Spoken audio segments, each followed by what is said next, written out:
This video is sponsored by Squarespace. From websites and online stores to marketing tools and analytics, build your online presence with Squarespace. Hey everyone, Ace of Clay here. Welcome back to my channel and welcome to another sculpting video. If you're new here, I'm a sculptor and every week I make a new sculpture. So be sure to hit that like button and subscribe so that you don't miss any of my future videos. Today we're getting back into the SCPs and I'm making another highly requested one, SCP-106 or the Old Man.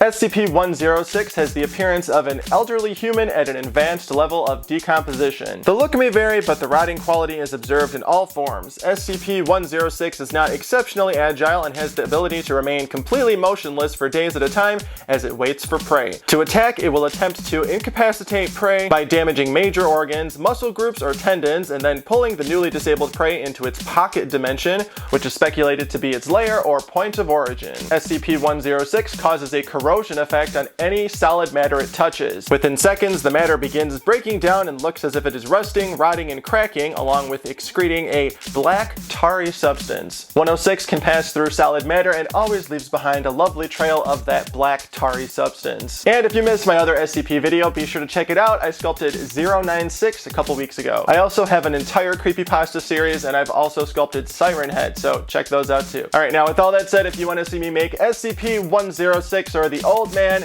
then hit like, hit subscribe, follow me on Instagram and Twitter at Ace of Clay, and let's get started.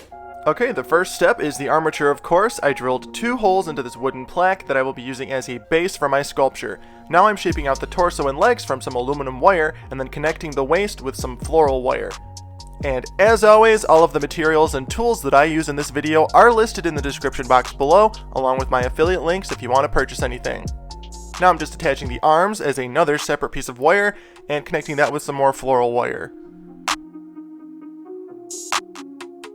Once everything's looking pretty good, I'm going to bulk out the torso with some Super Sculpey Ultralight. This step can also be done with aluminum foil. I prefer Ultralight because it gives me more control and I love how my final layer of clay adheres to it.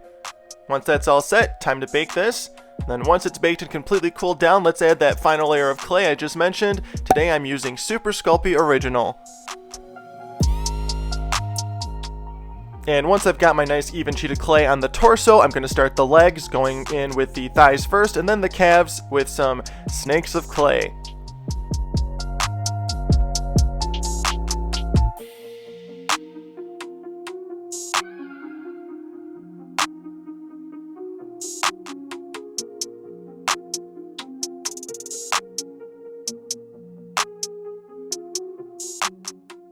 Now I'm going to go ahead and add some kneecaps, and then work my way down to the feet.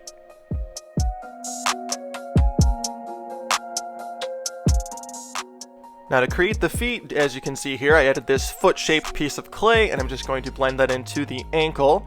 And then the next step will be to shape out the toes, which I cut out with my broken palette knife, and then use a couple different tools to shape those out directly on the base.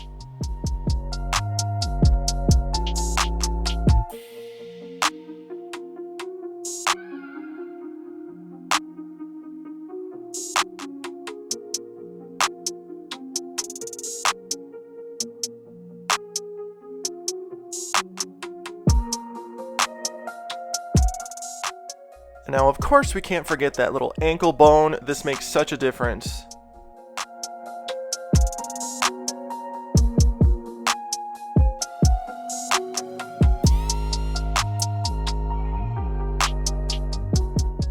Now for the next step, I'm going to take this flattened snake of clay and bring out the bottom of the rib cage and make him look very skinny and emaciated, very zombie-like.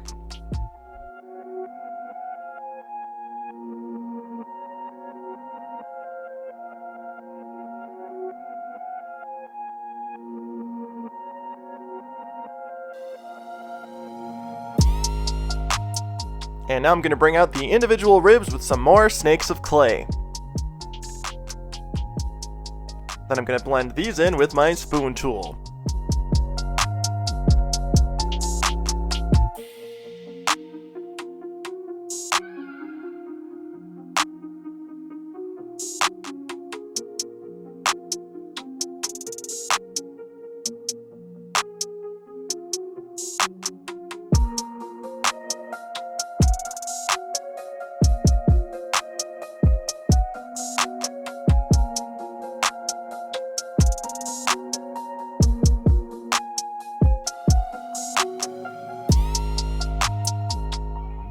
Now once all those ribs are shaped out and blended in, it's time to create that rotting flesh texture. I'm going to attach some very tiny snakes of clay and start pressing in indentations all over the body to create that look.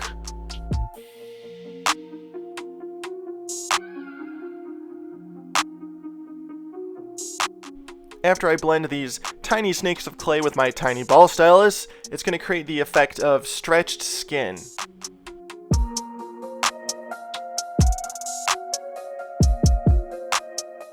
Now I'm just going to repeat this process until the entire torso is covered in our nice rotten texture. And I am going to sort of stay away from the sides and back of the torso just simply because this will be covered with a shirt later on.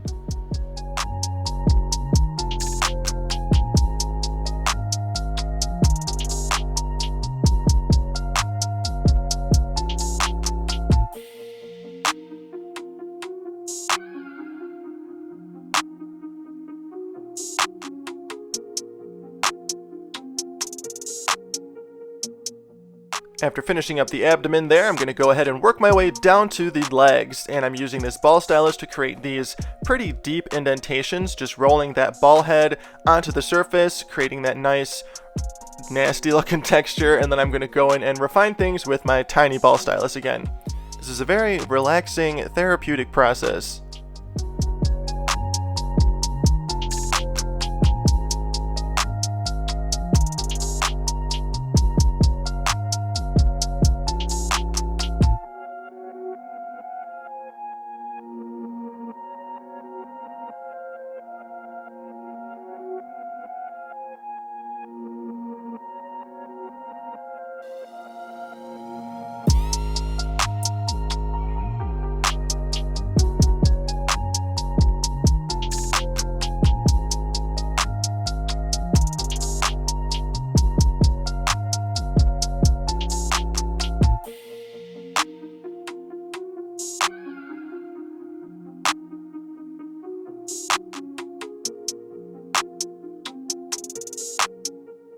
Now it's time to add the shorts, because I don't want this to just be like some nasty naked old man sculpture sitting on my shelves. We're going to put some clothes on him like several of the illustrations have, and I just added that flattened snake of clay around the waist to create the top of the shorts, and I'm doing the same thing for the bottom of them.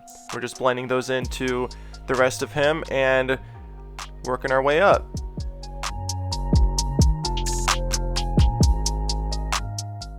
And of course, we're going to finish off the shorts with some snakes of clay to create folds and wrinkles.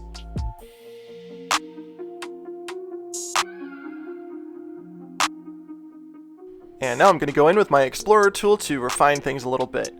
And believe it or not, even over my spoon tool, if I could only use one tool for the rest of my life, it would be my Explorer tool, because it can blend, it can draw lines, it can do pretty much everything that every tool can do. Maybe not as good as some other ones, but at the end of the day, it can do everything. So if you're thinking about getting a sculpting tool, this is my #1 top recommendation. Now, as you saw there, I added the back of his shirt. I just textured this flat piece of clay that I rolled through my pasta maker, and I'm going ahead and attaching it to the figurine like so, blending it in, and making sure, of course, it has a nice tattered, worn texture to it. And then I baked him, and he is completely hardened now, and we're going to go ahead and work on the arms. I'm just adding a snake of clay for the upper arm, forearm, and just sort of shaping things out until they're at a point that I like. Once the other arm is complete, I'm going to go ahead and start the hands.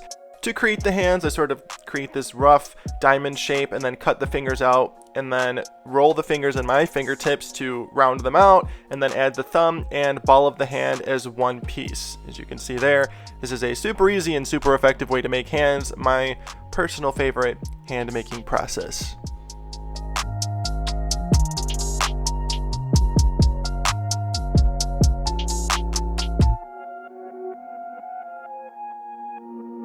And once his hands are on and looking pretty good, we're going to go ahead and texture the arms just like we did the legs.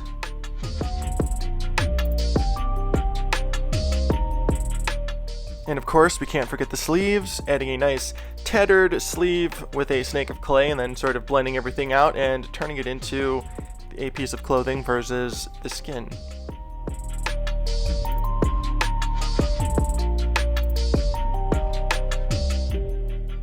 Once his body's looking pretty good, I'm going to set that aside and start the head. I covered a ball of aluminum foil with clay, shaped out the general shape of the face, and now I'm pressing out the eye sockets with my large ball stylus, deepening them with a medium-sized ball stylus, and then adding the eyes.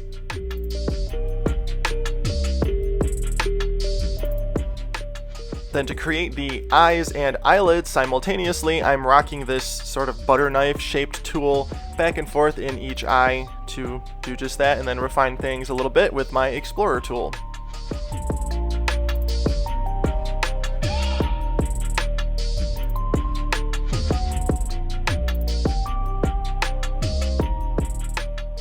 Now using my spoon tool, I'm going to press out the mouth area, and I want him to have a very, very gummy smile with, I guess, no lips. So we're just going to press out this huge section and then create the 2 holes on either side, and then start pressing out the teeth with a couple different tools.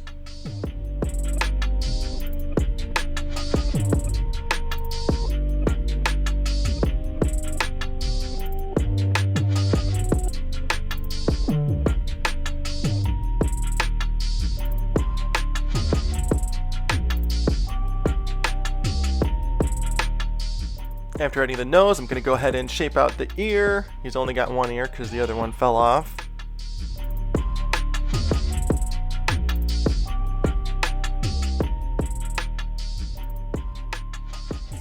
And after texturing the surface of the head with my cone-shaped color shaper, I'm going to attach the head like so. Of course, adding some Bacon Bond first, and then brush the entire surface with clay softener to remove fingerprints and blend that uncured clay in with the cured clay. Get him ready for his final bake. And once he's baked and completely cooled down, it's time for paint. All of the paints that I use in this video are FolkArt brand matte acrylics. I'm just going to go in with this nice gray tone over all of the skin areas, like so. And once that base layer of clay is on and dry, I'm going to go ahead and add a watered down darker gray over the entire surface and let it fall into all of the nooks and crannies and really bring out that detail on him. This is also called a wash. And once our wash is dry, we're going to go in with a lighter gray and dry brush it on the surface. This is going to really bring out the details even more. And now to enhance that rotting quality, I want to add some barnyard red and these little splotches all over the place, and I'm also going to repeat this process with some red violet.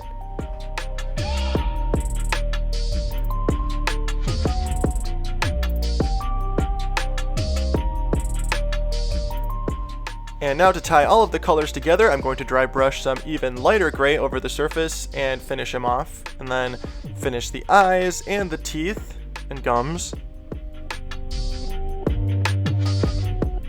And now for the clothes, we're going to go in with a nice desaturated brown color.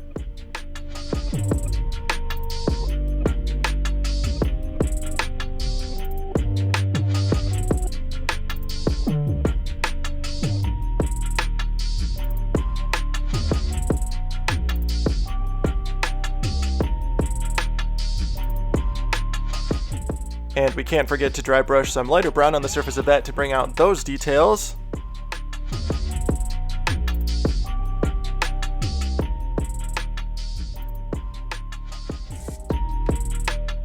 Now I'm painting the base with too much black paint that I do wipe off and save. Then I'm going to stick them on the base and then paint the mouth and eyes with some glossy varnish. And he's done! SCP-106, or the Old Man, is complete. Let me know what you think of this guy in the comments. And who's your favorite SCP? Let me know that too.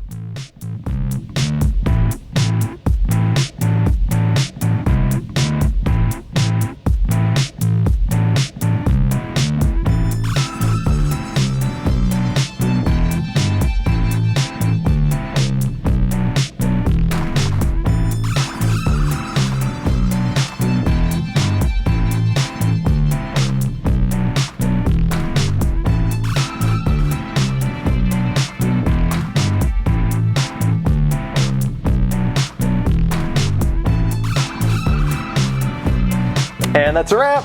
I really hope you like my rendition of SCP-106, or the Old Man. Let me know what you think in the comments. I like how he turned out. He kind of looks just like a generic zombie, but I didn't want to take too many liberties with him. I wanted to stick with the original description.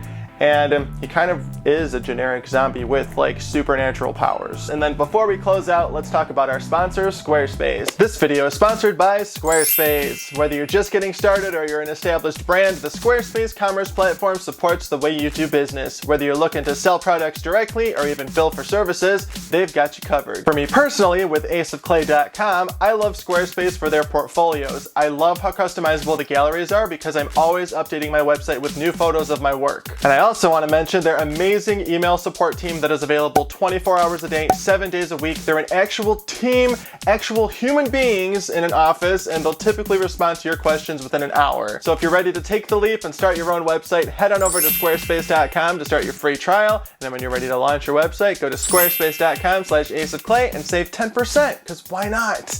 And as always, thank you so much for watching and being here. Be sure to like, comment, and subscribe, and then follow me on Instagram, Facebook, and Twitter at aceofclay. I'm also on TikTok, so check me out there, and I will see you in the next video. Thanks for watching.